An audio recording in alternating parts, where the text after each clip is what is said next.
once in a while. No. Everyone knows. All right. Well, we here at Ludi like to march to the beat of our own drum. We hope to spark your interest here tonight.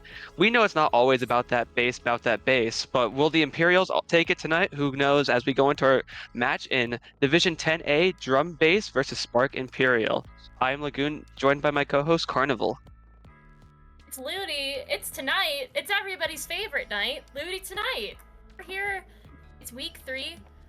Drum and Bass, like you said, versus Spark Imperial. Looks like Drum and Bass, though, going 2-0 in those first 2 weeks of Ludi to Ludi, with Spark going 0-2. Are we going to see an underdog couple of games tonight? I'm actually kind of excited. Yeah, I'm looking at the stats right here. It looks like Drum Bass so far has had a perfect Ludi season, going 5-0 against Frontal Lobe and 5-0 against the NCCS Llamas.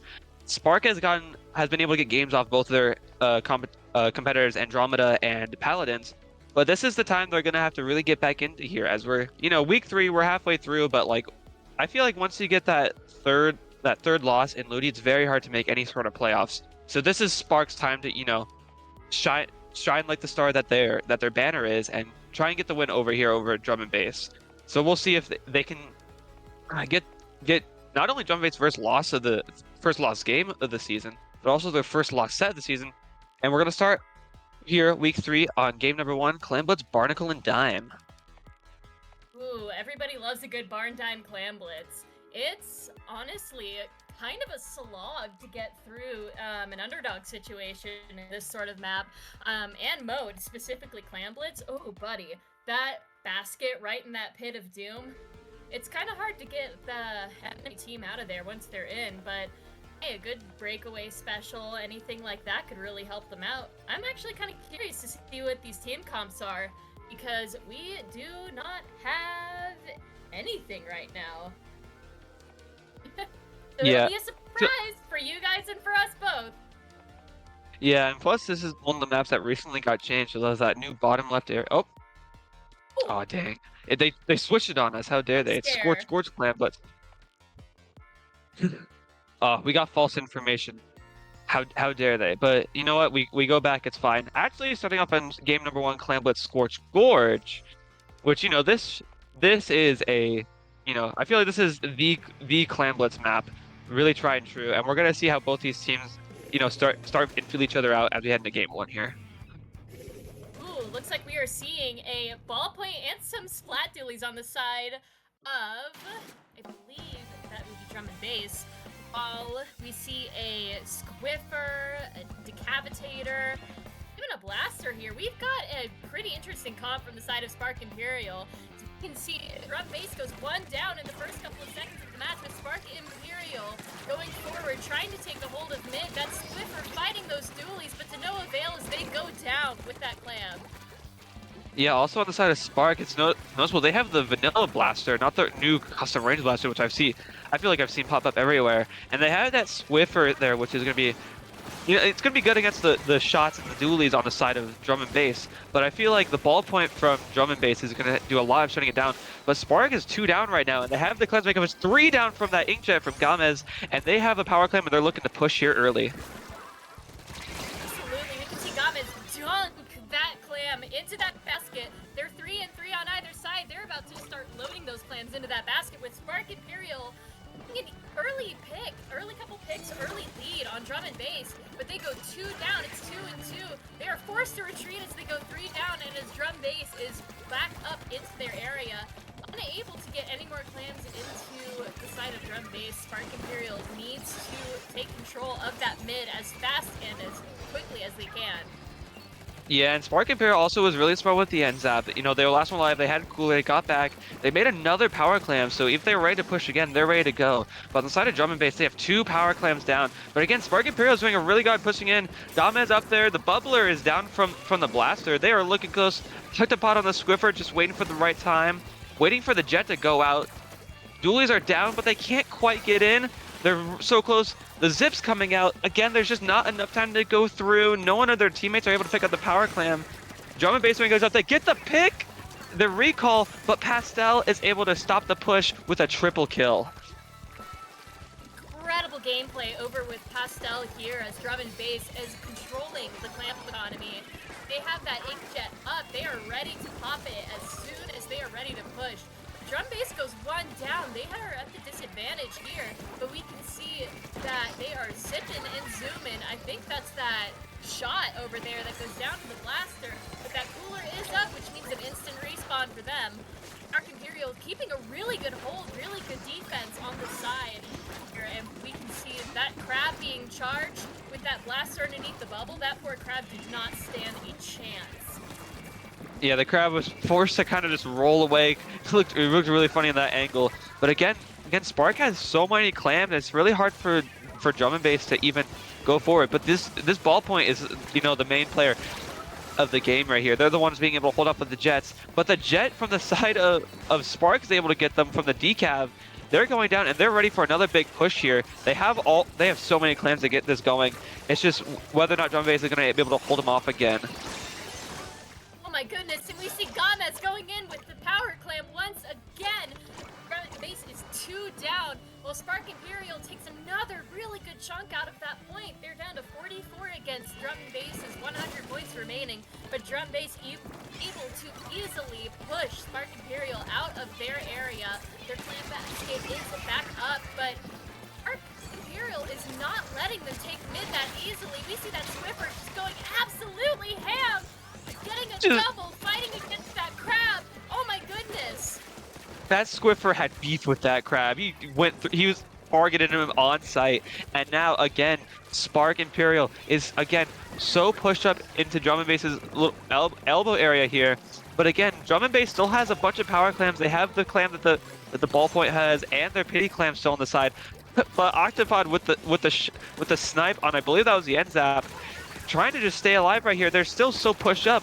And Drum and Base has to find a way to get going. Here they go. Now they have the chance to take some space here. Let's see if they're able to do anything with it. They have the Zuka. The Jet just ran out, and this is going to be their time to maybe try and make a push here in the last 40 seconds.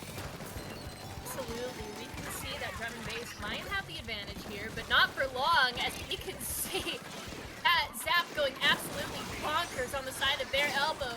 Whoa. Double down. They pop the basket once again. Drum Base going 2 down. They are just loading in those clams, trying to gather up as many as they can to prevent an overtime push. It's only 18 seconds to go, but they're 3 down. This is Drum Base's chance to take control of mid, push up, and do the push of a lifetime here.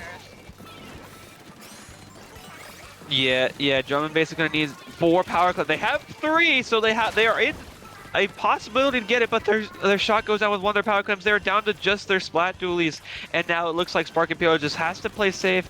Can't let them get too close. Someone's trying to run through though. I can't see how that is. It was the zap. They go down, and their power clam's gonna disappear, and game 1 is going to go to Spark. Spark absolutely taking control, taking advantage of the map itself. They are easily just able to keep Drum Base on their toes with constant picks, great power clam maneuvers. We see those victory emotes as we go into the replays. Let's see what we have here. Yeah, I feel like a lot of Spark's gameplay, they're just so pushed up all the time. Like, they never left that ramp area that Drum and Base had. So Drum and Base couldn't have the time to go forward even if they wanted to. Shindu gets the first power clam here. I'm sorry, that was the 3rd basket break because they're down to 44 at this point. And there are just so many clams there. And yeah, Drum and Base just could not get them out of there until like the very end. And by then it was way too late. Maybe they're trying to get a push going at the very end, but they just lost all their power clams. And Spark did a really good job of just keeping the pressure up time and time again. But now that Scorched Gorge is over, it's time for a different beast entirely as we head to Game 2 on Sturgeon Shipyard Tower Control. Oh, Sturgeon Shipyard, how I love you so much. A bit of a freak. I like Sturgeon Tower, guy who plays Stamp. But with Spark's incredible defense and a rock-solid offense, I think Drum and Base might have met their match. But like you said, whole different beast Sturgeon Shipyard Tower Control is. The key here is following the tower objective. Not only that, but being able to take care of those flanks that go really, really fast into your area, your platform, your base. It'll definitely help them a lot to keep a watch on those flanks, I think. But I wonder if drum bass, whatever. Drum bass. Drum bass. Can take this game from Imperial. Yeah, and also Spark. I wonder if their comps will change. Yeah, Spark notably had the blaster to, blaster on tower control. If you're going tower control, you'll most likely see a blaster. But we'll see if they stick with the V blaster, because the bubble on Sturgis Shipyard is actually really nice at pushing past, like, specifically the first checkpoint, because there's only so many angles, like, in front of you that they can shoot from unless they get behind you. But we'll see if there's any comp changes here, as we see a Zimmy and a Sniper Rider coming out, and the custom, and a range blaster, custom blaster, and the Mint Decapitator from, I believe, that it is, in fact, a Spark. Yeah, some incredible comp changes here. That Snipe Rider is definitely going to, well, there will be coolers. I'll just let you know here and now, y'all. As we can see, Drum and Bass taking out 2 of Spark Imperials. That Snipe Rider just being an absolute menace over on that stack. They take an early tower as they start to push forward into that checkpoint. Those sodas are out. They are ready for their push.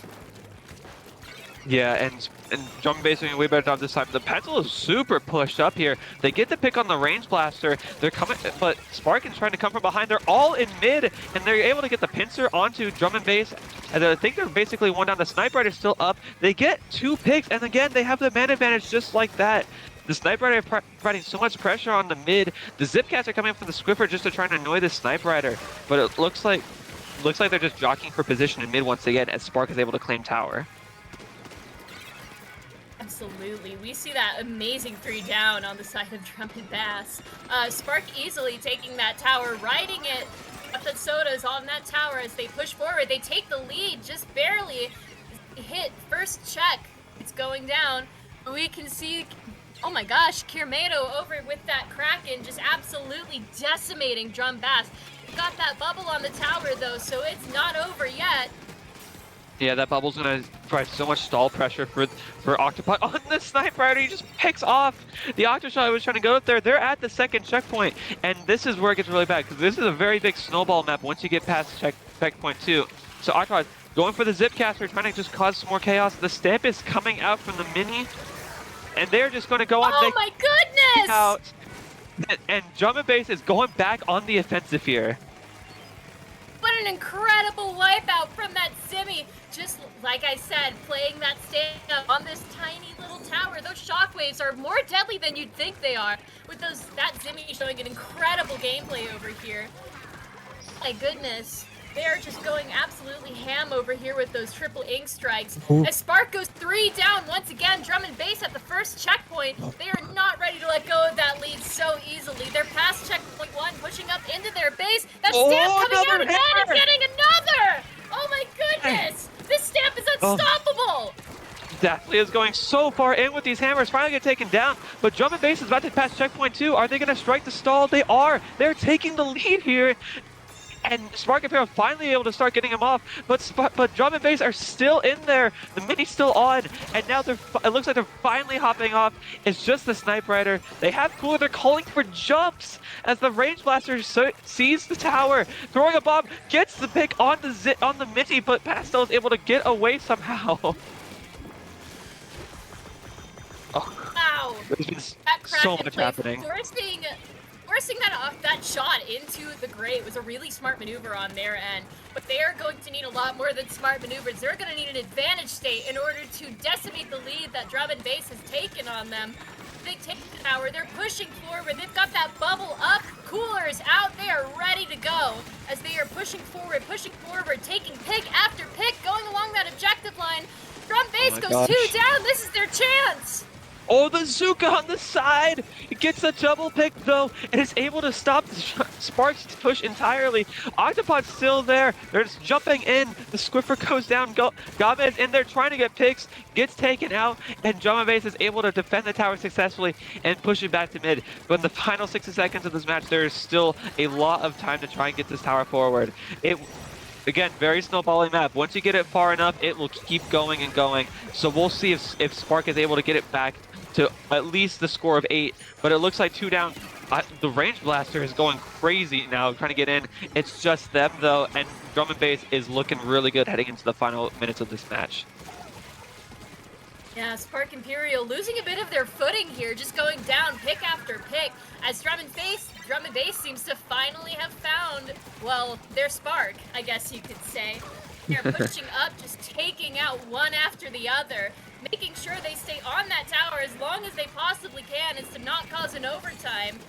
Pipping over here, absolutely the MVP of this game. They are just going crazy with these bombs, these shots, these tri-strikes. There's 10 seconds left.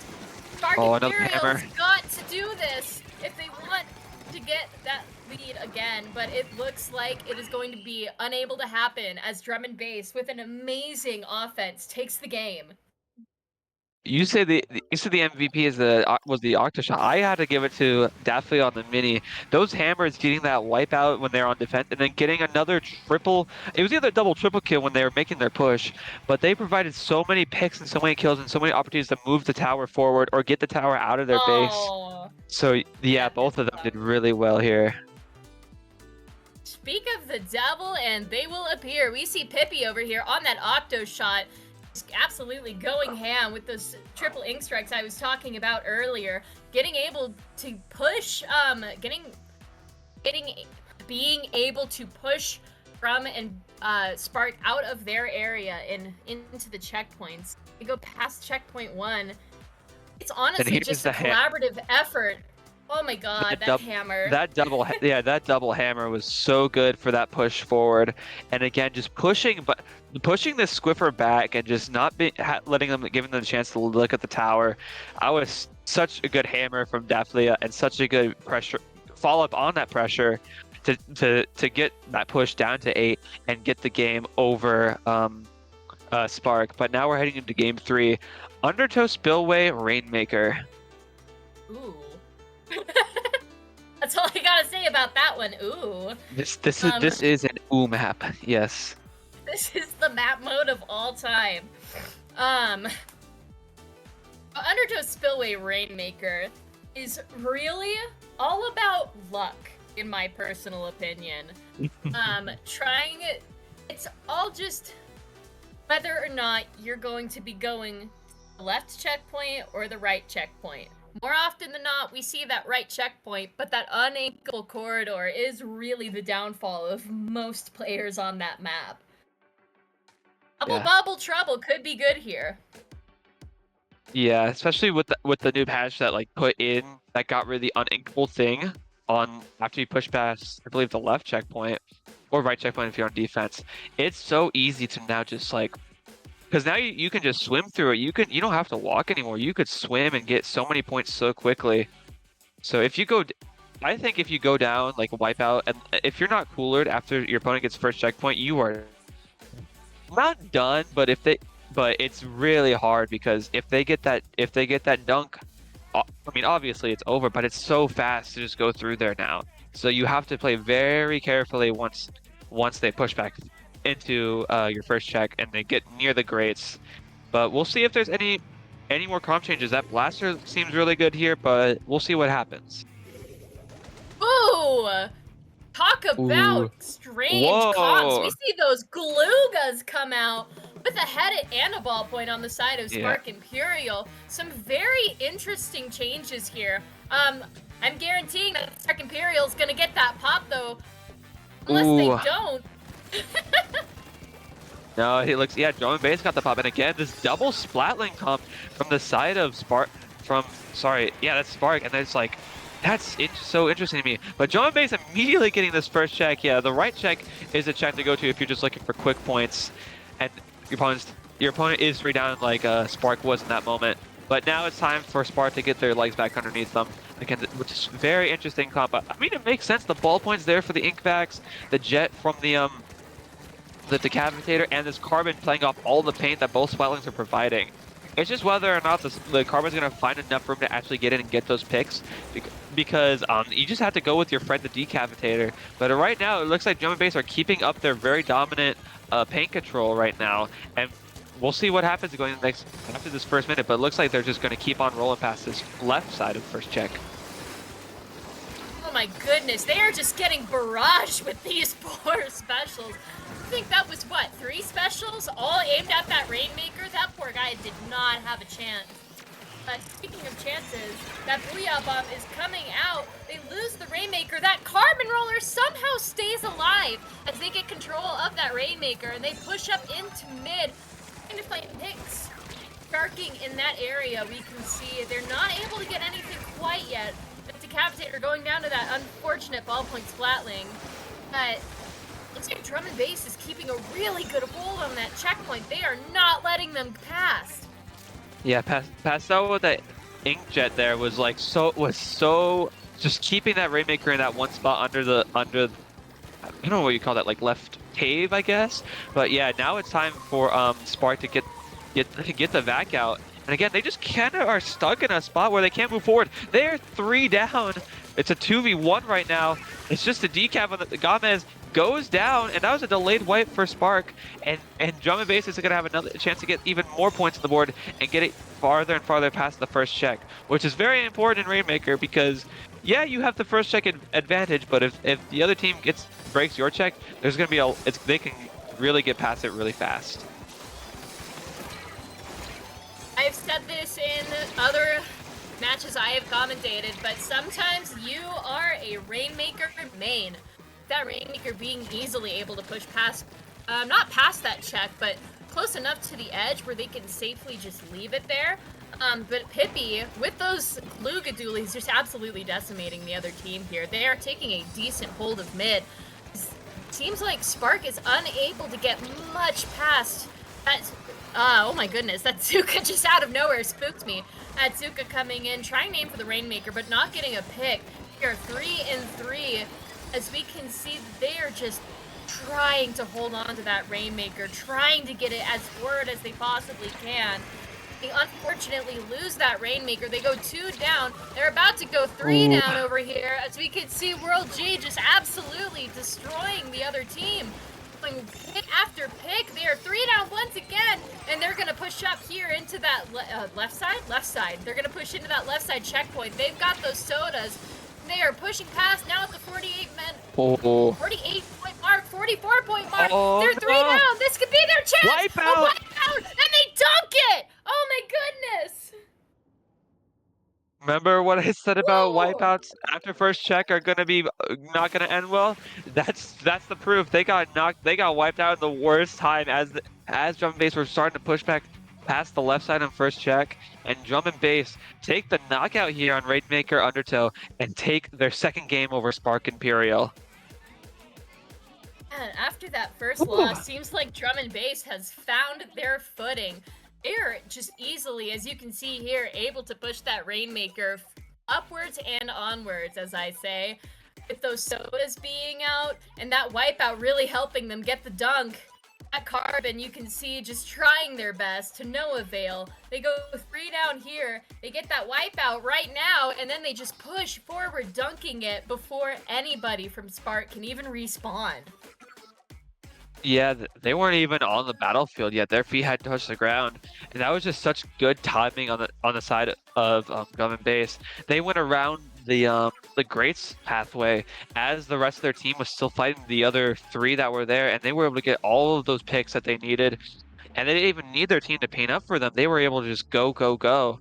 As you see here, yeah, just like saying this Carbon got so close, but he left to go deal with someone else. The BP was pushed too far up, and the Decapitator, I'm assuming, was also trying to get some picks there, but the Rainmaker was just like, I'm just gonna go the other way and ignore all that and get the knockout, which, you know, is always the best if you can do that. Yeah, there were some really, really good plays on the side of Drum and Bass during that match. That Rainmaker push is something to remember. Honestly, I think it's one of our contenders for play of the set. What do we think? Yeah, so far, after like, I'm still hooked up on the freaking Zipcaster through the crab tank thing, because that was just really funny to me. Just like immediately when the Squiffer saw it, it's like, no, you are not going to do it. And also, you know, as we talked last match, the hammers that were needed from Daphlia, just getting that triple kill on defense and then getting the double on offense, able to push up with the rest of their team. So good. But yeah, we've had a play like that every single match now. We've had one on Scorch Gorge, had one on Sturgeon, and had one here. So I guess we'll see. We'll see what we're gonna get as we go into game 4. As we're just, I think, waiting on some technical difficulties. It's getting the colors changed up because I noticed. Oh nope, never mind. Game 4 right here. Splat Zone's Umami. Game 4, I've been calling right my here. pants down. Flat Zone's Umami. We see that those Ooh. Glugas being changed out for the Splat Dualies.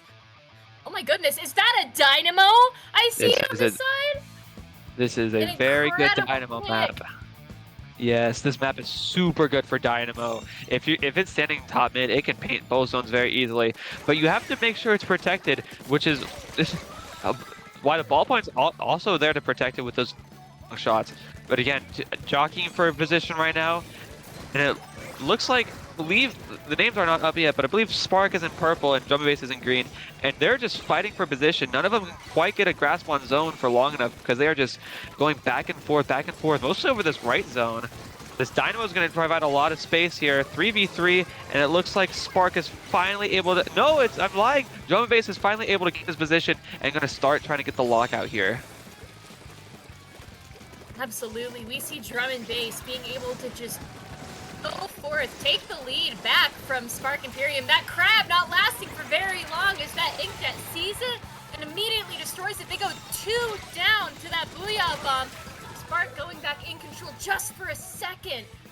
They are all 2 down on the side of Spark now. That ballpoint trying its best to keep a hold. It's a wipeout on the side of Spark as Drum and Bass pushes forward, ready to get that lockout as fast as they can. You hate to see the ballpoint just, you're just shooting, you're doing fine, then you just walk into a suction bomb from the spotter shot. But yeah, now Drum and Bass have what they need. They have that ballpoint of Pastel on top mid. They can see everything that's happening on that silo, everything that's happening on the right side, and this is going to be a very key position for them to take for the rest of the game. But the Inkjet coming up from Decav, the Booyah Bomb coming out, very good special play here, and this is going to give Spark a chance to get back in, going 2 down on the side of Drum and Bass, and now it's Spark's turn to try and get the lockout here. Absolutely, Spark being able to keep a decent hold on that zone as Drum and Bass paints up for special. They've got that cooler out, but that Dynamo, like you said, really imperative to have it up on the mid. They're able to just easily take out, oh my goodness! Not the Inkjet being taken out from mid-air. They take the lead. At Dynamo's in coverage, providing vital cover for the rest of its teammates. As they go below the 30 now, we see one of them goes down. Ooh, looks like we're getting a flank over here from the splatter shot. He takes one out on the side. They get taken out by the Dynamo. It's just the ballpoint from the side of Drum and Bass. Pastel trying to fight the Gamez on the decavitator. Jet versus decav. They're realizing, okay, hang on. We gotta get these zones back now. They have to. If Drum and Bass do not have the chance to flip the zone right now and give Spark the penalty, this might be ending up very badly for them in a second. They have the cooler, but again, they're 2 down, and this is gonna be very, very. Oh, the zap gets Guillermo Daflia is able to keep the right zone in the favor. Again, down, Dynamo gets in. It's just a shot on the side of Drum and Bass. They're 2 down again. He's taking it. World G's not able to get the zone. And oh no, there's another contesting. It's just, they need to take this right zone. They have to be careful, really not die. Gamez gets the pick though. They take, oh my goodness. Wow. That was an incredible, just 100-0 from the side of Spark there. They were able to grab that zone and hold it for dear life, even as they went down and down and down again. They were able to keep that defense up, keep Drum and Bass out of their area. Like you said, that Dynamo was really a vital part there. Here we see Daplia just absolutely moving and grooving, avoiding death at all possible costs. But unfortunately, you can see here, they go right back down to the Dynamo, just getting smacked by that poor roller. Oh, yeah, excuse me, sorry, I talked a lot that day. And World G trying to just contest his zone a little longer, not quite able to. But again, just when they thought it was over, they stall it for another second. I'm like, It's got to get the zone. But Gomez gets this pick on Dafflia, paints the zone with the amazing painting powers of the Decapitator, and gives Spark their second win of the set. We are now 2-2 heading into game 5.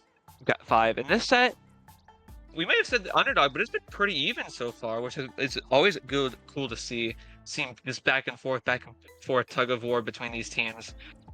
So it's going to be interesting how we go as we're heading into the second half of the set here. Which team, if one team's going to come away with it, finally be able to pull out, get ahead, get that 5-2, or if it's going to be a slugfest and go all the way to a game 9. So we are having a little bit of our difficulties with our overlay right now. So I will just let everybody in the chat know our next map mode is going to be Clamblitz on Museum de Alfonsino, which is honestly a classic museum map. But how well Spark performed during that Clamblitz map in Scorch Gorge. I'm excited to see what will change in this sort of area. Because Clamblitz on Museum especially requires a lot of really, really good defense from flanks, which, honestly, Drum and Bass have been able to flank very, very often. Yeah, it'll be interesting because especially Spark had Drum and Bass pushed so far back the entire time in the first set on Scorch Gorge. So we're gonna see if they can do that again, because if you can get into your opponent's spinner on this map, you own that spinner area, and it's so hard to get them back out. As you see from Spark, it looks like they're going a similar comp they had, but they're using the custom blaster now with the triple splashdowns, and it looks like Drum and Bass is using a comp similar to the one they used on Sturgeon. So again, but they have a wiper instead, and again, hammer on these Clamblitz maps can create such an opening and such an opportunity for your team to either push forward or create jump marks. So it'll be interesting to see how they use this as already it looks like Spark. I believe it's Spark. Again, yes, Spark trying to push forward into Drum and Bass's plat. Yeah, Drum and Bass easily able to take 3 down. Oh my goodness, they're pushing up and forward into that box, that secret little box. They pick up a clam, but they are unable to put it onto that platform. They go 2 down. This is a bad situation for Pastel, who is left vulnerable here. They're able to get a pick and take good hold of that spinner.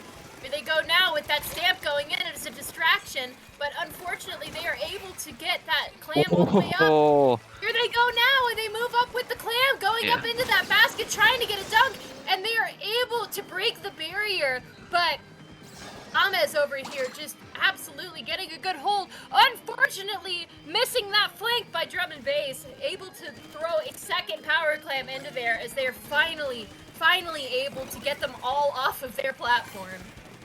Yeah, if you are Spark in that situation, the worst thing you could ever see is Pastel on Pencil on the middle spinner. They have so much area of sight to just, even if someone drops on left and trying to get them, they can poke them, they can call to their teammates, they can see so far in, and with that scope range, they can get picks from very far away. But now it's Spark's turn as Drum and Bass is 2 down. Spark's gonna try and make some headway here on their lead, but they have enough clams. It's gonna be a tale of if the custom blast enough to get as many in. They're immediately shut down, only getting 1 clam in. The hammer comes out, and it looks like Spark's push has ended at only 71 points. They have a chance to get back in, but they need a couple more power clams to do so. Speaking of power clams, they've already got a power clam up, as we can see Daffy over here getting another power clam, throwing it back onto their area, as that wiper unfortunately loses to that Decapitator, but the Decapitator is struggling with all of these suction bombs going out one after the other. They've got that inkjet up, they're ready. They go forth and pincer this poor fellow over here by the box, but unfortunately go down. And we can see that Drum and Bass has the lead on the clam economy. Spark is only 3 down. They are ready to push forward with 3 power clams over on the side of Drum and Bass, ready to end it once and for all.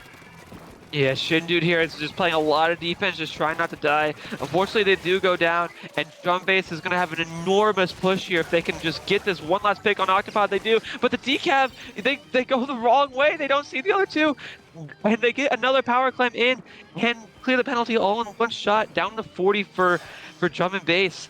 Again and again, They had such a good push there, going down to 40, and it's just going to make Spark's time getting the lead back even harder. They're going to need it now at least 2 power clams to get back into here, and a little more even. So it's good, but they have the clams to do it. It's just going to be whether or not they can get the push to pull it off. Absolutely. We see that going in with that power clam. They're ready to take that area. Triple splashdown, getting 2 of them off of their back. Oh my goodness, but they go 2 down again as those replica dualies just go in and absolutely devastate. But that cooler was still up. They're getting jumps back in. They have a bunch of power clams, and they have Drum and Bass's basket's name on it as they dunk that power clam into that barrier from up top. Drum and Bass going 2 down with Agaves on that decapitator, just absolutely going ham. They get it 2 in, and Drum and Bass loses the lead by only 7 points. Agaves just slashed through someone and immediately threw that power clam in there, getting the lead for a Spark, and now. For the first time in the match, it's Drum and Bass on the attack. They need a power clam, and they need at least 4 regular clams, which they do have to end the game. Crab Tank on top mid, immediately shut down by the Octashot. It is just the Sniper Rider on the side of Drum and Bass, and with 20 seconds left, they still do have the power clam, so they still have the chance to make the push, but there are specials aplenty on the side of Spark right now. The Vac to slow down, the Tactic Cooler, even in case they do go down, the Blaster gets taken out, the Vac is out to try and stop the Zuka, and it's going to go into overtime here as the Pencil is going to keep the power clam, and we're going to see if Drum and Bass can make our ultimate push to get in right now. We see that stamp coming in, and that crab as well. Oh my goodness, it's a wipeout! No, one more, they got it! Incredible push from Drum and Bass, able to take that wipeout and push forward with all of those clams. Oh my goodness, an overtime win feels so refreshing. Oh god, I know a lot of people do not like clamblets for certain whatever reasons, but when you get an overtime push going in clamblets and you pull it off, that's got to be one of the most satisfying feelings ever to win a game. As we can see here, it looks like Spark maybe got a little too defensive there. Their Blaster goes down. This Vac didn't really get too much because the Trizuka was just kind of aiming at a spot, really. They may have just been able to move. The Crab Tank is able to get 1 kill. The Hammer gets, I believe, 2 more. Yeah, they got the jet out the sky with it, and then able to break the clam basket and then get the final clams in. There's Octobot trying to come back in time, but not enough. It's Drum and Bass is going to take the lead again this set, going 3-2, and Spark again on a little bit of a back foot, but they are showing they are very evenly matched here with 2 wins, 2 losses each, and then an overtime win. Very tied that entire game. Game 6 here. Looking at our little cheat sheet that they gave us, thank you. On TC Hagglefish, another tower control map. Ooh, TC Hagglefish. That's going to be very beneficial for our clam player. Not clam players, what am I saying? Our crab players out here, as crab is invaluable on Hagglefish Market, if I remember correctly. So I'm thinking we're going to be seeing Drum and Bass take the game 4 here. Unless Spark can absolutely have a rock-solid defense and able to push Drum and Bass out of that area. We'll see, though. Yeah. You never know. I could be commentators cursing this. Yeah, I feel like if they bring the crab on the side of the Drum and Bass, this Ink Vac is going to be very good at making sure that they just hold all the shots. And especially Vac into a Zuka or Vac into a Crab Tank, and it's like, okay, well, I just kind of... You use one of your shots or a lot of your shots on Crab Tank or Zuka on an Ink Vac, you're like, okay, now I got to reposition and try and find a way around. And you know, it takes that precious time and mental energy and just like, okay, do I have the space to reposition? I don't have my main weapon, and what if I'm caught somewhere I don't want to be caught? I just need to use this. But we'll see what happens as we get into Game 6 here. And we'll see if Spark is able to tie it up again, or if Drum and Bass are going to try and take it to a set point. Ooh. No shooters on the side of Spark. This is very interesting. Hey, shooterless comp never hurt anybody. We could see Drum and Bass over here in the yellow going forward and taking a couple of picks off of Spark in the first 15 seconds of the match. That is incredible. They're doing 2 and 2, but Spark has that Dynamo out. They've got that cooler out as well. Already going ham, that poor Stamp going forward. They go down to that suction bomb. They're 3 down. It's a wipeout. As we can see, Drum and Bass takes the tower and pushes forward, trying to keep a good hold on their platform. Ooh, Spark was very happy that they're cooler than them out right now because they were able to come back pretty fast. But again, Drum and Bass picking them off one by one. They're using the vac to stop getting them, trying to stop them getting first checkpoint. But Drum and Bass is able to take the first checkpoint as Eclipse here on the Dynamo is trying to get some picks here. And they're able to get the picks they need to get them out of their immediate phase. No, not the cooler. Not the cooler dying. No, that's so bad for the side of Spark. Yes. Oh my goodness, that cooler was rather unfortunate. We see that Blaster getting an assist though. Being able to take care of 2 Drum and Bass in quick succession.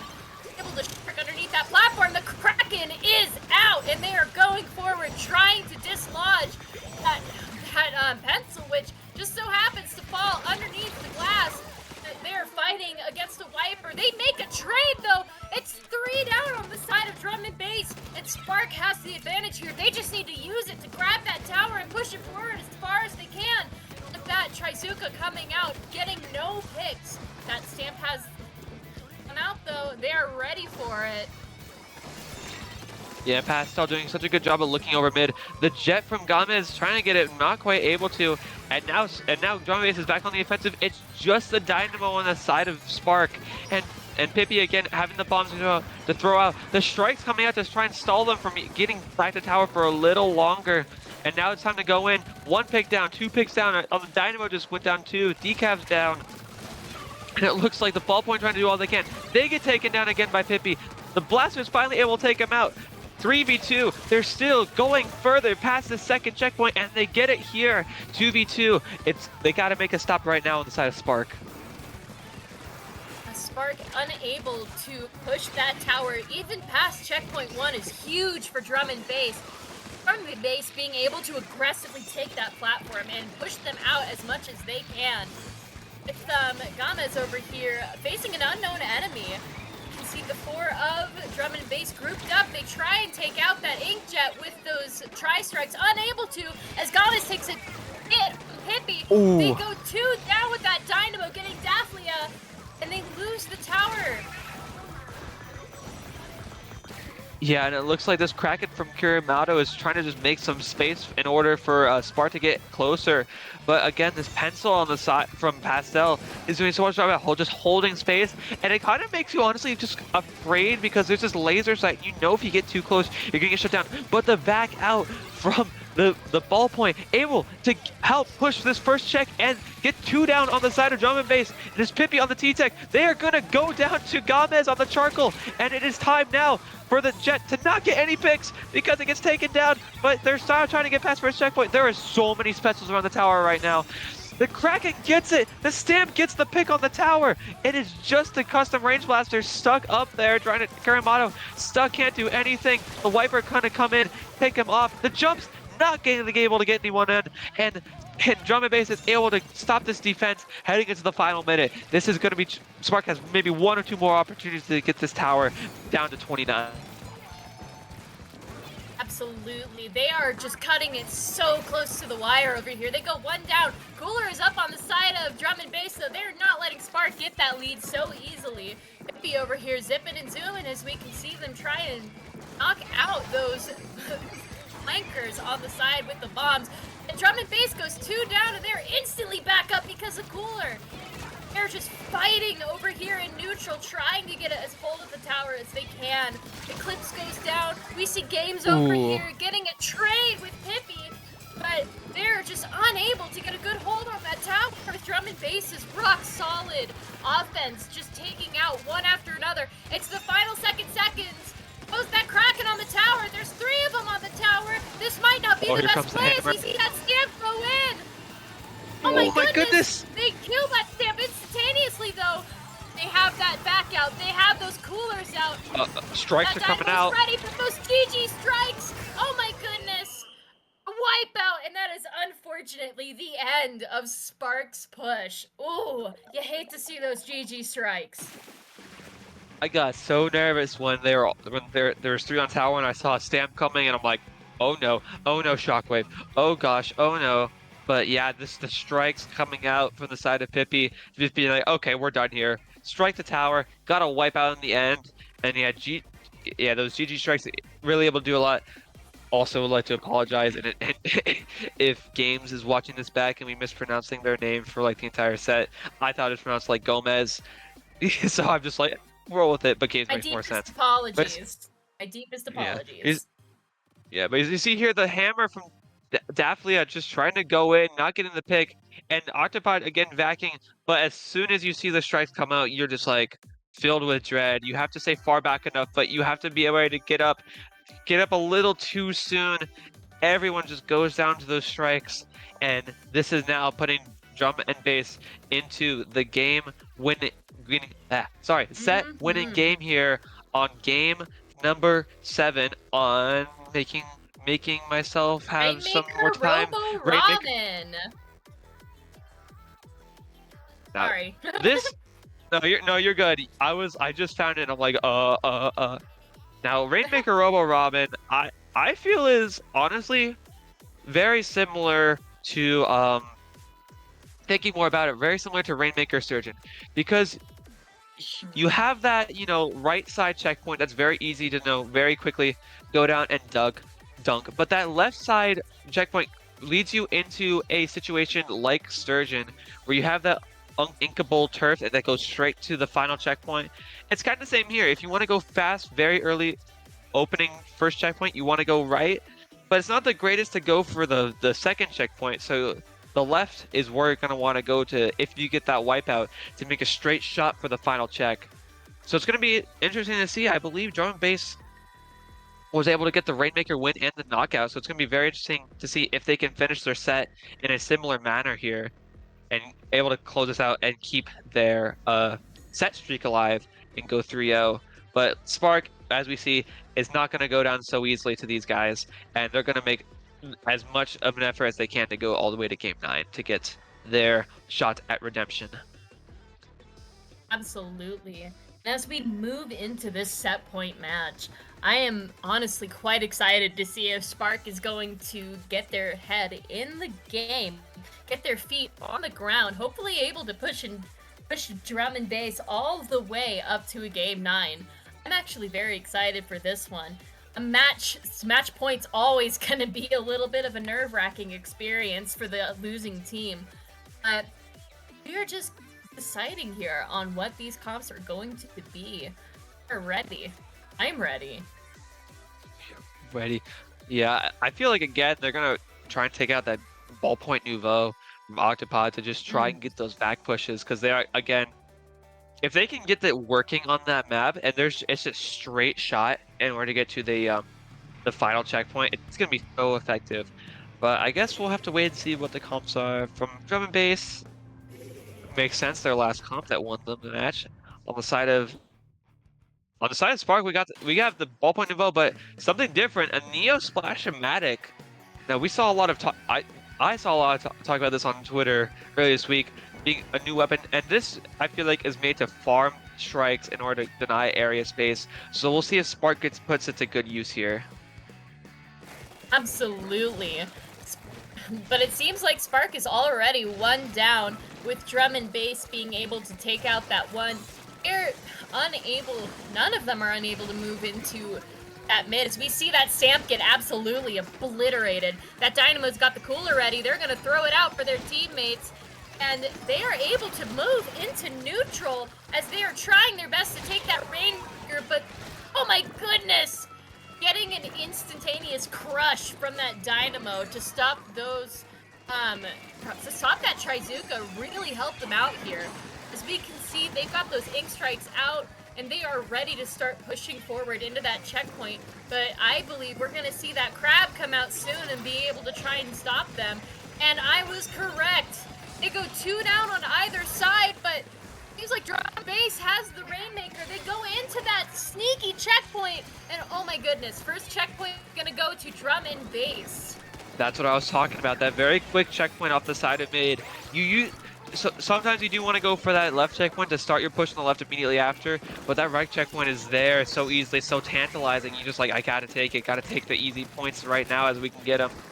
But yeah, Drum and Base now starting off very strongly, but Spark has 3 specials going. They have the Jets out. Ooh, this flank from Bibi's gonna be very interesting if they're able to go it off. I'm trying to watch him in the background. And Spark is able to go 2 down. Oh, the hammer gets shut down right as they're doing it. Pippi scrolls over games, and they're just going through this back. They didn't even care. They're going forward still, and it looks like Pastel grabs the Rainmaker. Ooh, this is very dangerous for the side of Sparks. They're going 2 down again, and Pastel is just waiting for their teammate because they're kind of on their own in no man's land. But if they're able to get going, this is going to be over very quickly if Sparks does not do something now. Like I said, some people are Rainmaker mains, and it seems like Pastel is one of them, just able to easily hold their own with that Rainmaker. They go 3 down on the side of Spark. They go to the goal. They're about to dunk it in, but unfortunately they go down to the Decapitator, not letting them have that mistake a second time. Yeah, Sparks, Wow. they're able to... Sparks is able to stop them right in the nick of time, getting back into mid here with games on the decap, and this is now a very special situation for Sparks to be. Drum and Base are so low at 11, and they need to do everything they can to make sure they don't go any further. They have to make sure can't push for the rest of the game, basically. Absolutely. Sparks might be on the disadvantage here. They, unfortunately, use the Decapitator, I believe, as they are trying their best to push into mid. At ball point, not letting Drum and Base go forward so easily, but no picks have been going on either side. You can see there is one pick going on the side over here as we see Pippi going in forward, trying to get that Rainmaker to delete, and they do. Just barely losing ink right after as they go down to that ink back though. Oh my goodness. Yes, Spark with that ink bag was able to just... They couldn't really move forward with the Rainmaker. They were stalling it for a long time. But now Eclipse is able... Not quite. They got painted up by the shot. They couldn't quite get that checkpoint. And that is a huge loss for the side of Spark. They had the chance to get first check, and they have to wait all... Because that first check is so time consuming to get through. And you just want to make the straight shot for the end. You can't do it now. And with a minute left... Spark has to get their head in the game a little more here. They have shots, they have the time to do it. They just have to make sure they get past this first checkpoint, and if they get a wipe, they are looking very good here. See 2 go down on the side of Drum and Base. This could be their chance. They are easily able to dunk that into the checkpoint with Eclipse on that Dynamo, just absolutely destroying the other team. Just triple ink strikes go out. They have them cornered. This is their chance as they move forward. But Daphne coming in from behind, being able to take out that Rainmaker. I saw that happening, and I'm like, oh, Daphne's gonna end their whole career. The back not gonna do anything against the hammer. Clips goes down, and that is the end of the set. Drum and Base 5-2, 3-0 in the season. And they're your winners here in this Division 10A match over Spark. Oh my goodness. We saw some excellent plays from the side of Drum and Base there. Easily able to keep Spark off their toes and just able to easily wipe them out at the end. Oh my goodness. I thought for sure that Spark was gonna win that game. We would be able to force a game, or maybe a game 9, maybe a couple games afterwards. But that incredible sharking from that Wiper just absolutely clutched that game, being able to take out not 1, not 2, but all 3 of them. And hey, yeah, this is what a great set. Sorry. Yeah, and Pastel here, you saw them playing so patient and waiting for the right time to push forward. And as soon as they saw that all three members of Spark were down, they're like, this is my time. And again, as you were saying earlier with the Spark push, I saw Daphlia hiding behind that ledge on the right side of your spawn, and I'm like, oh no, if no one sees this set might be over as soon as they try and pass that. And it was, and they waited for the perfect time to come out with the slash, get the pick, and ensure that Drum Base did not have to go further, did not have to try and win one more game after losing another game. Because that will sometimes weigh on your mentally, like, oh, we could have ended this, we could have ended this. But they stopped it, they won the set 5-2. Again, very good showing from Spark. They had a lot of points where they were, again, just so. I mean, like game one, they had a pretty dominant win over Drum and Bass. I would say they just made sure they couldn't play the game at all. And again, just Drum Bass coming back when they needed it most. And again, GG's to both teams. Yeah, absolutely. And hey, thank you so much for joining me and Lagoon on our first set of the night. We are going to hand it over to our next two commentators. I'm Carnival. You can find me anywhere that you find your Ludi tonight. And you can also find me in, It's Dangerous to Go Alone as a commentator as well. If you see me, come say hi. Yes. I've been Lagoon. You can find me most social medias at Lagging Lagoon.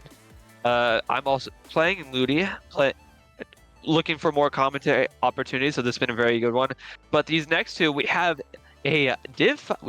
Just to give you a preview of our commentators, be nice to them. Our Div 5 Whip Race captain, Sofa King, and Grace, one of the heads of IPL. They're gonna take you through this next Div 5 match against, which I believe is October Rift versus the Big Fat Sea Cows. So stick around for that next match, and this has been a lot of fun, and we'll see y'all later.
Oh my goodness. Oh my golly gosh. Hello everyone. Welcome to a lovely, lovely Div 5 matchup against October Rift versus the Big Fat Sea Cows. My name is Grace and I'm joined here tonight by the Sofa King. Oh boy, that The is doing a lot of heavy lifting, Grace. Hey everybody, my name is Sofa King, captain of the Whip Rays. I could not be more excited to be on the mic for this blazing hot week 3 set. And on top of that, I am joined by none other than the legendary T.O. Grace. So I think we're just all super stoked for this set. Grace, we were talking before about how we both know both of these teams. What are your thoughts on this match going into it? I'm super, super excited. I mean, first of all, to have two teams that I'm aware of. This is big for me, Sofa. This is huge for me. Sofa. Should I call you Sofa? May I? The Sofa please King. do. Please okay. do. This is lovely. Whatever you my prefer. Gosh. Just but don't call me late for dinner. oh, whoa. As the saying goes, I suppose. I've never heard that saying before. Okay. Or don't call me Shirley. Put in whatever old movie quote you want. Who cares? Oh. Listen, but a little bit of background on both of these teams here. I'll start off with Big Fat Sea Cows. I mean, they've been around for a while. You all might know them as VCU Ink Black, Ink Black. They started around like 2022. They rebranded like this past March. They've been pretty amazing for a really, really long time here. Yes. I mean, they're Div 1 CCA this season. They're in the Booyah Bowl. If you don't know, they represent Virginia Commonwealth University. So collegiate folks out here representing. This past month, they got top 8 low ink June. They went 6-0 day 1, which is pretty cool. But they got some pretty cool stuff under their belt. They also won the Mako bracket for SOS 152. If you know me, you know I know SOS. So I know this team, and I'm happy to see them tonight. But tell me a little bit about October Rift here, Sofa. October Rift is another one of these fascinating Div 5 teams, right? That, you know, you could make an argument that they shouldn't be there, but I think that they're going to tear up Div 5. They had an absolutely outstanding run at LTC that I got to partially see in person, racing all the way to the end of Fire Pit, which was silver bracket in that stacked tournament. I mean, both these teams, it's just going to be an absolute treat. Oh, listen, I mean, you know what they say. When 4 engineers, 3 cats, and 2 birds walked into a bar, we are on Scorch Court. We're going in here. What are we looking at these comps? My God, Sofa. Well, we don't have an overlay for you folks. You guys have been troopers, but just listen to us. We'll guide you through it. We've got October Rift in the blue, and we've got the Sea Cows in the orange, and early on, I'm seeing a lot of offense on both sides. For sure. I mean, in this mid-fight already, we're seeing that cooler pop out. We're seeing a bunch of aggression come out here from October Rift. One of them's going to go down, unfortunately, but I see you on that wiper there. They're pushing up together. Toto, I see you. Unfortunately, though, I mean, it's looking pretty good right now for the Sea Cows, but it's not looking great for October Rift. Sea Cows are already going to get all the way down to 71 remaining with more clams coming in here, Sofa King. I mean, this is a pretty strong opening for them.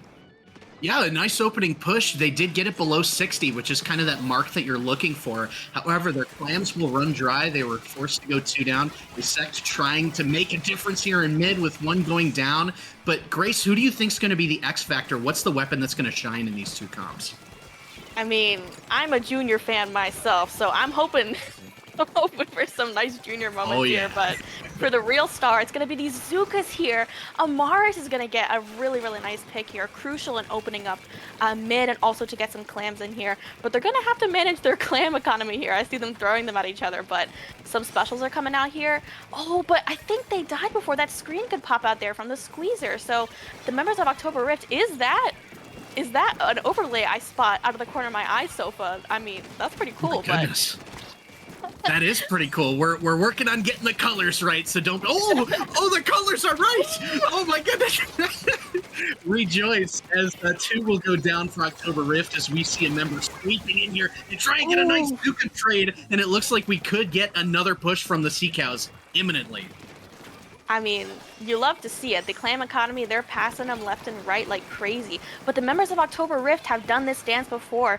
Unfortunately, they did lose a few, points there at the beginning with that earlier push, but they are going to go 2 down, just as I was hyping them up there, Sofa. see Toto there with that bubble. They're allowing their friends to get in, although one of their friends did just perish in the process, but they're getting a lot of clams in. And I mean, October Rift hasn't gotten any points on the board just yet. Yeah, I think that was an outstanding job to drive it all the way down to 38, and we're going to see that Junior rolling in with a power clam, trying to get that down even further as Toto is skirmishing up front. They will! Holy moly, what can October Rift do to push them out of their base? Ooh, I think it's going to come down to specials here, but they don't really have any time for that. My God, Sofa, I didn't even realize. They were all the way down to 6 remaining, make that none remaining. Big Fat Sea Cows very convincingly is going to take this game 1, just like that. Yeah, a dominant victory for them. And I think that the truly telling thing that we saw is anytime we had a situation in mid where it was neutral, right? 4v4, 3v3, something like that. It seemed like the Sea Cows were winning every single one of those fights. Yeah, and I mean, that could be accredited to a lot of their coordination. I mean, like I said before, these folks have been playing together a really long time, but not to discredit October Rift here. They did hold their ground a really good amount here, especially on defense. I feel like they did stop the pushes, but they just couldn't quite get the picks that they needed to really cement in their defense. Yeah, I'm with you there. I mean, when you've got a team that's kind of built around sustain and skirmish with the Wiper and the Sea Cows doing so well at holding space, the Junior with the bombs in the bubble, the Pencil keeping everybody juiced, I think it's just tough to break through that defense. So on tower control Sturgeon, right, what does October Rift need to do to kind of flip momentum back in their favor? I mean, it's a very different mode if you think about it. I think Clam Blitz can be really tough if you're going against a team that know each other like the back of their hand here. Tower control can be, I mean, very similar to that in some veins, but Sturgeon specifically, some people do not like this. So far, there might be some people in chat right now saying, Me. I hate you, Sturgeon. I'm raising my hand. Me, I hate it. Oh my gosh. Whoa. Why do you hate it? Sorry. You have I'm to tell sorry. me. I will. No. Well, I'm gonna tamper down my dislike. Right. We're Whoa. keeping the vibes high. I'm just gonna Okay. pretend that I'm not looking at a still image of Sturgeon so that I can be happy, so I can find happiness. But in this one, I mean, it's tough, right? Because if you're a short range shooter, this one lives off of things that hit off angles like buckets, blasters. If an opposing backline gets set up on your snipe during a push, it's game over. So for some of these weapons, like the Junior, I could see struggling here. So it's an interesting, gonna see how this set develops with the more long range comp of October Rift, and we see that CRB coming out. Happy to see it. I mean, I'm a big Range Blaster fan just in general, but there is a bit of a deviation here on the side of Big Fat Sea Cows as well. Ditching that Junior, indeed, I agree, it's really tough on this map. And Toto going with the Sloshing Machine. Very good picks for both sides. I'm happy to see him. But unfortunately here, I mean, Big Fat Sea Cows is already kind of running here for some picks. They're going to get 2 picks here after going 1 down right at the start, which is a huge comeback for them. They're in motion to pretty much grab this tower, getting a huge pick there on their Range Blaster as well. And Neptune is in their spawn, popping that Zuka, getting another pick with that Zuka, and they're 3 down again on October Rift. Now, see, this is what I like about Sturgeon, as I'm a fellow shot player as Neptune is when you get that push going, go to that window ASAP. That is exactly what Neptune did, and look how much control the Sea Cows have. As we see a hammer going up into the street, the Pencil will go down, but that tower's gonna glide into the 30s, and they're still pushing it. I mean, that Pencil there, Mini, they're running for dear life away. But the members of October Rift can't quite catch up to them. But the members of Big Fat Sea Cows, because that Pencil was able to hold their ground there in mid, are going to be able to get some jumps in. The member of October Rift there on the Pencil is going to be the one to go down this time. And Big Fat Sea Cows still has the hold of mid, and they could get another push going.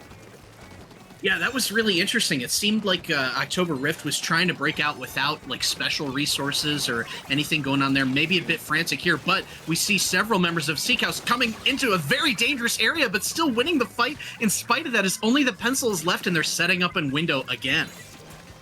Oh, and that hammer's going to come out there, but it's going to get immediately taken out, which is going to be huge for them. As I say that, though, we're gonna get a huge Zuka shot here. And there's torpedoes, there's bombs, there's stray shots amok. I hear a Kraken come out, but is that going to be enough to stop the tower? Kind of, but that Booyah Bomb's gonna come out as well. That Kraken is isolated by itself. CRB is gonna end up going down, unfortunately. And Big Fat Sea Cows, again, October Rift is 2 down, and they're trailing right through this last checkpoint, getting all the way to 15 remaining. Make that even less. They are in range of KOing right now, and the Range Blaster isn't able to stop them there, Sofa. Another really dominant win there for Big Fat Sea Cows. Now, we can't stress enough. We talked at the top of the show about, well, at the top of our portion of the show, about how October Rift is one of these teams that you think, man, could they be seeded mid-level? I still think they are, but that just goes to show how good the Sea Cows have been recently, and this like really upward trajectory they've been on, as we see just a terrific sustain here by Toto to isolate that Kraken with the Booyah. I mean, we saw this earlier, that maybe a few too many hero plays from October Rift, feeling the pressure with such an early push. But I mean, talk a little bit about these players, Grace. You know them on I think a personal level. So what has kind of been driving them to this recent success, do you think? Wow, I mean, I hope they think I know them on a personal level. I mean, I would like to say that I know them pretty well. Neptune, for example, big Neptune fan. Likewise. They're amazing on the production side and amazing on the Zuka side, because that is terrifying. I would never want to face them, ever. But, I mean, very dominant in CCA Div 1. I myself in Div 1 somehow. I know. I don't know what they're thinking. It's crazy so far. I don't know. The seeding is extremely accurate. Don't sell yourself short there. Oh, wow, okay. Oh my goodness. But yeah, like all these players, formidable foes. And I really like seeing how CCA teams, not that I would say Big Fat Sea Cows is labeled as a CCA team. They do a bunch of tournaments like we were talking about, but it's nice to see these collegiate teams face up really well against teams that aren't collegiate. I mean, it's just nice to see that scene grow. I'm happy. Yeah, agreed completely. And it's amazing to see, you know, a couple of years, I mean, when I started Splat, there were no college teams because colleges were not as cool back then. But it's cool to see a couple of years ago, right? CCA teams are thought of as, oh, well, that's a college team, like with a kind of disparaging attitude to it. But Big Fat Sea Cows is one of those teams that's proving that wrong. Exactly. A similar comp that we saw to Game 1 here come out from Big Fat Sea Cows. Toto again on that junior, I am here for it. But an interesting kind of pick here from October Rift there with that different stamper. I'm happy to see it, and I'm happy to see them get that pop there as well right at the start. I'm happy to see it too. I think they're kind of in the mode where they're trying to, you know, throw spaghetti at the wall and see what changes they can make to find success. And so far, this early fight in mid looks pretty neutral. A nice trade. The Range Blaster putting some good pressure on the Rain, but looking to make sure it doesn't get split. And that Crab, like you said, coming in handy early on. Yeah, but they're not quite able to get too much going just yet. The movement here from Neptune, but Amaris here with this Kraken takes them out. That was amazing movement there with that Kraken. I mean, they're getting torpedoed to heck, but they're still holding their ground here with their teammates. They're kind of trapped in this little area, but if they're able to get a pop here, able to get some paint on the ground, but they're going to get a huge pick there from Mini over onto their blaster once again. And the members of Big Fat Sea Cows are in range to make a huge push right now. Mini is just so strong on anything they play. They play Carbon, they play BP, they play Chargers, just anything they do. I just have nightmares about it whenever I go up against it. As we see a checkpoint for the Sea Cows, and they're about to continue this push, maybe, unless October Rift has something to say about it. And they kind of do, but I mean, the members of Big Fat Sea Cows are trying to go up against it anyways. The members here of October Rift know that they're going to try to go for something, and they're trying to keep their paint covered. They're painting over them, but they are going to still manage to grab the Rainmaker, if just for a little bit, to stall out that Rainmaker respawn time. Carbine here trying to get that pick onto Mini. They do. Neptune there. And a wipe comes out here on the side of Big Fat Sea Cows, allowing October Rift to finally have some breathing room right now in this game. They can finally get some mid control, paint up, and hopefully score a checkpoint, popping this Crab too to help with their pressure. Yeah, they're able to cover a lot of these boxes really quickly. As we see, they're already trying to push up. It did not take them long to kind of rebuild and take mid here, as Sect is trying to push up, find a pinch, but one will go down for October Rift. The Hammer trying to come in to pinch the Rain and kill this push pretty early. Won't be able to, but Silflux will come in from behind with the main weapon and get that pick. Huge. I mean, this is going to be their chance to try to make a more sustainable push because, as we know, oh no. Oh no, not the bomb pick. Oh no. I mean, but this is Dreaded October bomb Rift's chance now, and it's their chance to try to get some mid control. Another Kraken popping out here, and we know how lethal they are. Getting one pick, can they make it two there? They want to get that Junior. They hate the Junior, but they cannot, unfortunately. Just kind of sitting here with a lot of pressure, allowing their teammates to get all the way to that checkpoint there on the left and cracking it. What? On top of that, the Sea Cows are still 2 down. They might get this pop, and then Silflux goes down to it. They've got to distract the pencil from this Rain. I think they'll be able to take the lead here, and they do. October Rift is going to be looking for more as well from this Rainmaker, trying to press in all the way to the 31, Grace. This is huge for them, being 2 down in this set as of right now. It feels really, really good to get a really nice push. I mean, hopefully... Members of October Rift must be happy that that Undertow remake went through or rework rather, because, I mean, there was no slick to stop them there. Drew, you ain't walking over glass in that scenario, so that was a really nice play to misdirect as we see the Hammer coming out from Silflux. Getting 2, always a good starter for a push here, as they're going to be trying to go the right-hand side with the Rain. Just at the 46, no lead flip back for the Sea Cows yet. Not quite yet, but I do see a bubble there on the side of Big Fat Sea Cows, but this Kraken is ripping right through their defenses, running all over them in mid, although they are still looking to try to get the pop there from Big Fat Sea Cows, and they were ready after that Kraken finished to immediately punish them for pushing up so far. And here with the bubble, as I predicted here, Sofa King, huge lead take here from that bubble from the Junior Toto. Amazing coordination from them here, but they go 3 down in the process, but they do have the lead here, 30 seconds left into this match. And they're kind of going to have a miracle here from October Rift if they want to take this lead back. Yeah, Big Fat Sea Cows has not yet dropped a game this Ludi season. So they saw that lead flip and said, we're not going to drop our first one now. Listen, and I'm happy for them. This mid fight, though, is really bonkers. I mean, I see Amaris here is looking to try to get that pick. That Hammer's going to come out. They want to cancel it so that they can't get the Rainmaker. They do successfully. It's a 2v2 fight right now. I mean, they're getting this mid control. They're getting some paint up. But this little range blaster can't paint as much as the rest of the members here. Neptune here running around. Gets a trade here. It looks like Mini, though, getting the pick there. But the Rainmaker is a little bit alone. They only have 30 seconds left before they blow up and explode. But the members of Big Fat Sea Cows are all online. I see that bubble pop. They have a Zuka ready, and it's just one Zuka shot away from getting that lead. And I don't know what happened. This is so embarrassing, but they are going to get taken out there. And Big Fat Sea Cows is up 3-0. I sure hope that wasn't a sprinkler kill to end that game there. No, it was so I'm not sure random. what that was either. There was a sprinkler there. The Hammer was thrown, it looked like, after the game over screen came up, so I'm not quite sure what happened there either. But man, if that wasn't the best game that we've seen so far this set, it feels like October Rift has figured something out against the Sea Cows, despite the loss there.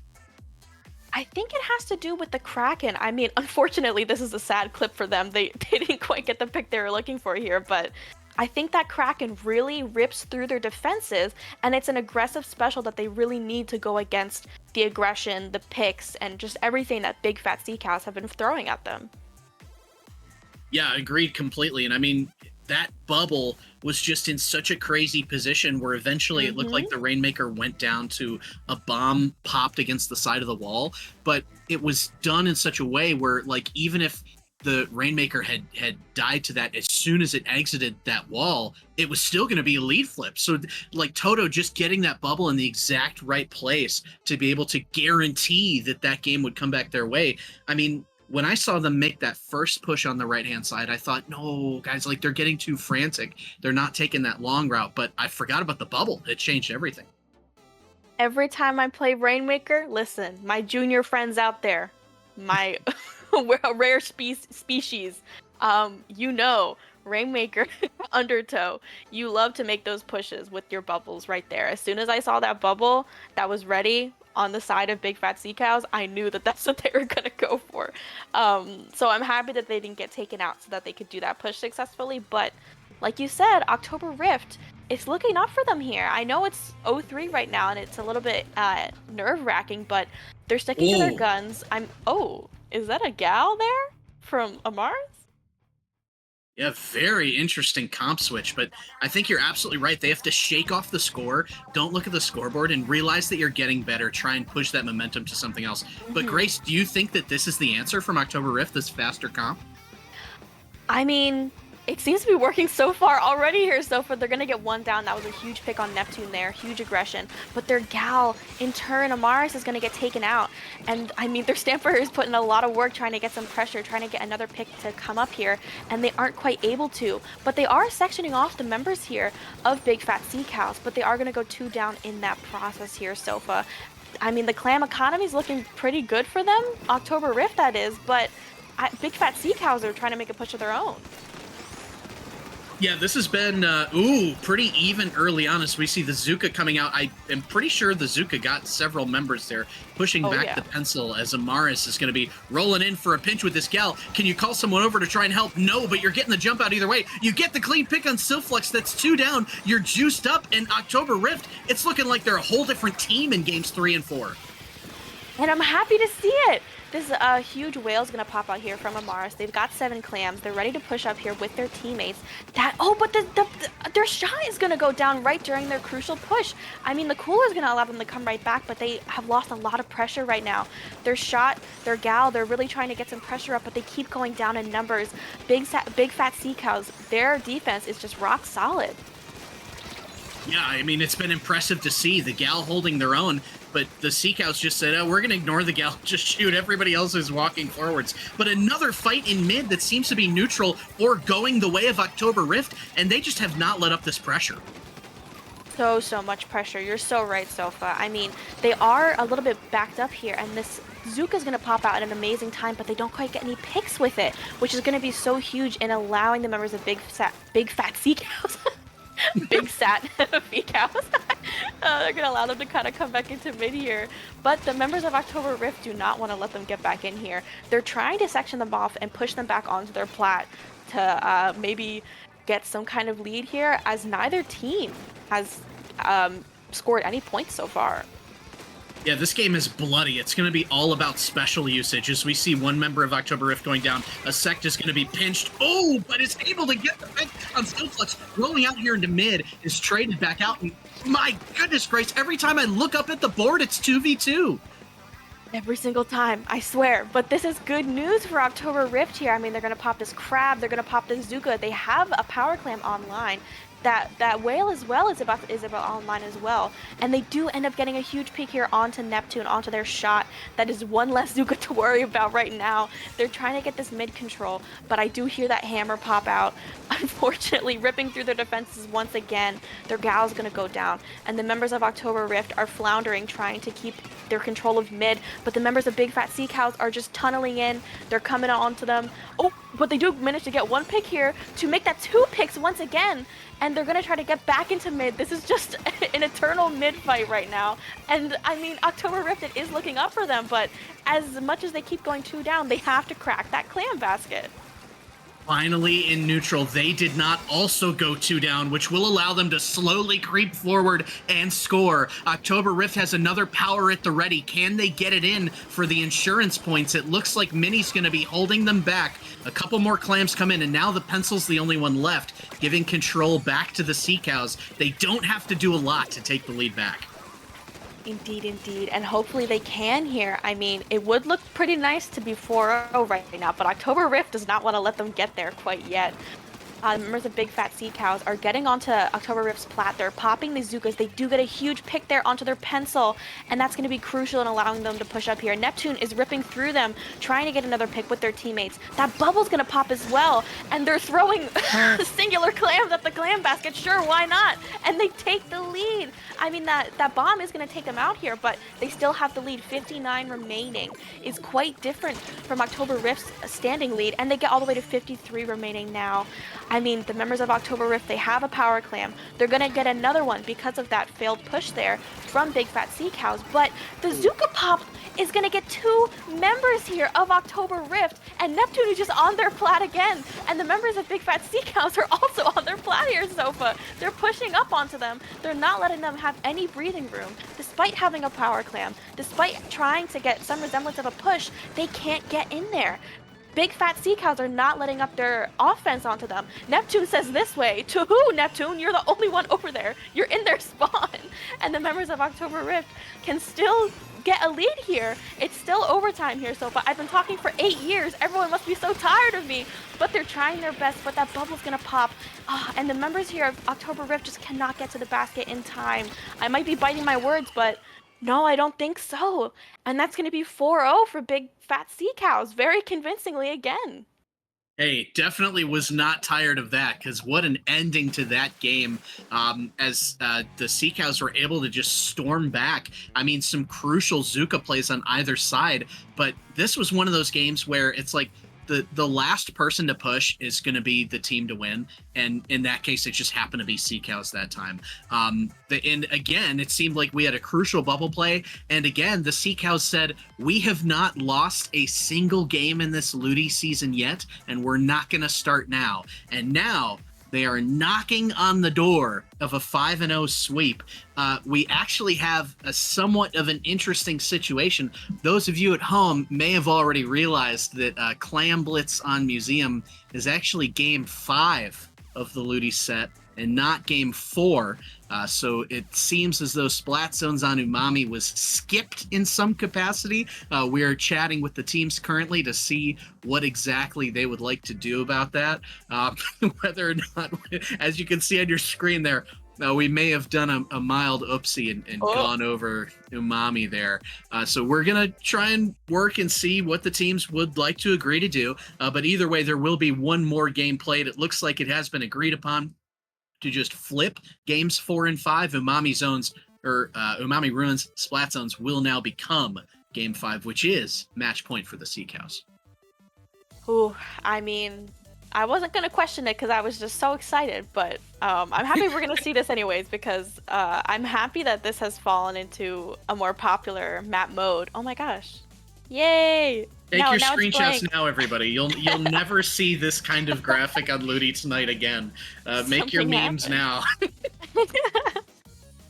But yeah, I mean, I love this map. I love this map mode. I'm really interested to see the comps here, though, because I feel like, I mean, dare I say, anything goes. It's a very interesting map. It kind of feels like, oh god, they're gonna flame me. It kind of feels like Mako, in the sense that you can really try, if you try really hard, I feel like you can make a lot of comps work. Like, a lot of funky weapons still work on Umami, when I feel like on other zones maps, they definitely wouldn't. Yeah, I'm with you there. It's like if Mako had 1 stack and 2 giant breakfasts. So it's a kind of an interesting supermarket. Maybe Umami Ruins was once a supermarket in ancient Squid Egypt. Who knows? And they ruined it. Yeah, exactly.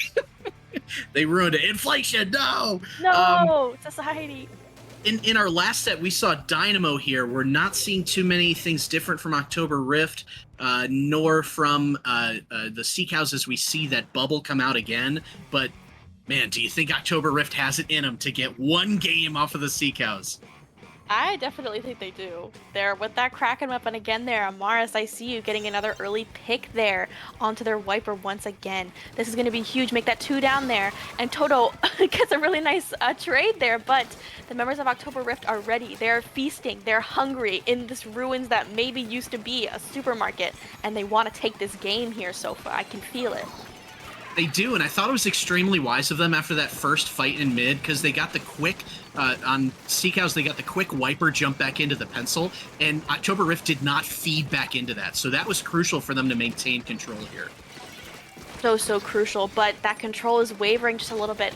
Unfortunately, a few members are going to go down, make that 2 members there on the side of October Rift. They're trying to come back in. Their pencil's backing up, trying to run away for dear life, but Toto does not want to let them.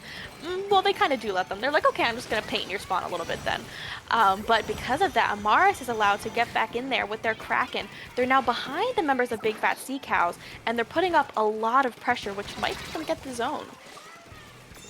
Oh boy, commentators curse there. As we see the Sea Cows are coming back in. A nice Zuka there to put 2 down for October Rift. And they've still got some penalty to push through, but the Sea Cows are going to be setting up for a set-winning push here, potentially, as Neptune has to scamper back and away. And again, it's going to be all about special usage here down the road. Definitely, and I mean, Big Fat Sea Cows, they have so many specials online. They're already coolered up. October Rift has to keep picking them off to make something happen, but they can just keep jumping back to each other like we just saw Neptune do. But we see that Zuka come out, their Wiper's gonna go down, that Bubble's gonna pop, but the Kraken's gonna rip right through it, gunning for that Junior, deciding, maybe I should help my teammates a little bit more back here. But they are still getting a lot of pressure out here. 2 members here of Big Fat Sea Cows have to go to address that flank, which allows October Rift to grab the zone. Yeah, and again, they kind of fell for the same trap that we were talking about how they avoided last time, where they tried to go a little too fast into the enemy spawn, but Amaris will be able to pick off Neptune with that range blaster as they're trying to set up to grind these points down. The penalty's done, but the Sea Cows have 3 specials as we see the cooler coming out from the pencil. Amaris looking to get a cheeky pick along the side here from Dome.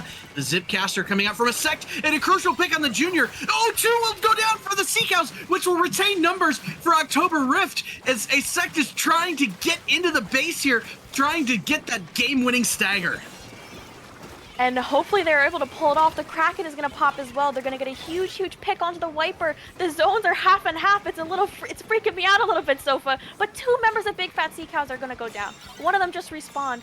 But October Rift is struggling to keep the zone here, likely thanks to their lovely pencil member, Mini. But Neptune here is going to kind of try to drop to paint the zone here, but October Rift is not letting up. 2 remaining, make that 1 remaining. Neptune's painting the zone. They're going to get 2 picks here, trying to get a 3rd with their amazing Zukas. But their members are backing them up here at only 1 remaining. Big Fat Sea Cows are able to turn around and take the zone back from October Rift. I cannot stress enough, and I've said it twice already, I'll say it a 3rd time. The Big Fat Sea Cows in their 3rd set now have not dropped a game in Ludi yet this year. And it looks as though they may be angling to do the near impossible and flip it back from the 1-point curse. We've got the bubble ready, but they are 1 down. They've got to be cautious here with the Zuka coming out. A nice bubble placement there to shut off the pencil as we see the Zipcaster trying to cause some havoc. Not really able to distract Toto there as the ink is coming out from Carbine. We see the Kraken go in, the cooler come out. Special advantage will flip to October Rift. Can they do anything with it as they're trying to find Toto? They can't! And 2 members of October Rift, 3 are picked, and Sea Cows may flip this back. Oh my gosh, Sofa. I was about to say Carbine there. Hopefully that Zuka was able to get some kind of a pick once again, though, and they don't quite get one. 3 remaining, 2 remaining, 1 remaining, and Big Fat Sea Cows is going to take this game here. They came back all the way from 1 point remaining here, Sofa, and they are undefeated this season in Ludi. This is insane. Absolutely outstanding work by the Sea Cows to never be deterred. We saw October Rift slowly climb back into this set better and better. Games 1 and 2 were rough. Games 3, 4, and 5, they all had dominant leads at some point, but were not able to hold on. As we see, just look at this page. This was the game right here. This Kraken unable to find Toto. Toto's calling out where they are. Neptune sweeps in for the double. They get the triple elsewhere off screen, and that was it, right? Toto living to that Kraken there was the reason why the October Rift could not get a foothold on that side. That was the key moment, and my goodness, the Sea Cows are just proving that not only do they belong in Div 5, which everybody knew, but that they are going to be one of the heavy hitters in it going forwards. 15-0 on the year so far. My lord. I mean, huge triumph there from Big Fat Sea Cows. But like you were saying, we saw October Rift really change in the middle of that set there. Games 3 and 4, they were putting up a heck of a fight. And Game 5, they almost took it home. Well, I mean, it was technically Game 4. Game 5, you know, don't worry about that. Don't look, Ludi staff. Don't look. But really, like, you could really see them addressing the issues. Like, I really think that Kraken helped. Their special coordination got better there. I saw those picks flying out. They were really great at getting 2 down on the side of Big Fat Sea Cows. I think maybe if they were just quicker at being on the up and up and really pushing them back when they had those 2-down situations. Maybe that would have been the key that would have helped them here, but they have a bright future ahead of them. I mean, they're 1-1 right now going into this, going into their next week for Ludi. But I mean, great showings from both teams, and it was a great set.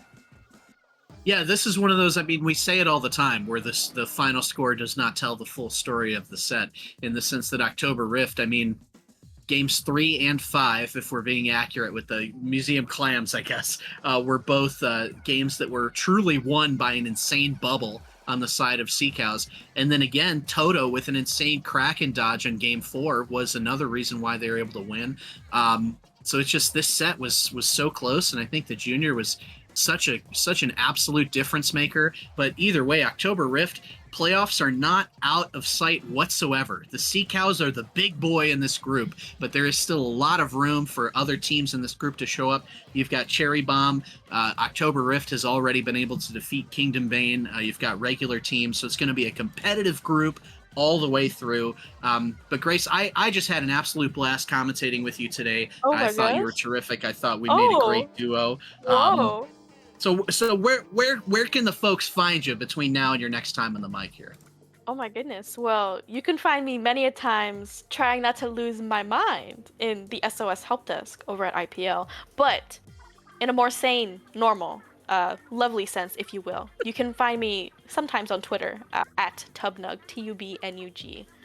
What about you though, Sofa? The Sofa King. Where can they find you? The Sofa. Yeah. Man, I don't know. You can't let me get too big-headed over here. No. Well, my name once again is Sofa King. I'm the captain of the Whip Rays. I definitely got my Tuka swept by the big fat Sea Cows and Low Ink as well. But I can be found on Twitter at Sofa King Stream. And congrats once again to the Sea Cows on that Week 3 victory. And hey, folks, we're gonna say goodnight to you. But tomorrow, same time, same place. Whoa. Come back, tune on into Ludi tonight. We've got a terrific doubleheader for you starting at 8 p.m. Eastern. I won't spoil what the lineup is, but you are going to want to see it. Listen, I won't spoil it either, but I'm looking at it right now with my eyeballs. It's pretty sick. Like, it's going to be very exciting. Oh, it's pretty sick. Pretty sick indeed. All right, folks, have a good night, everybody, and we will see you again tomorrow. Be there or be square.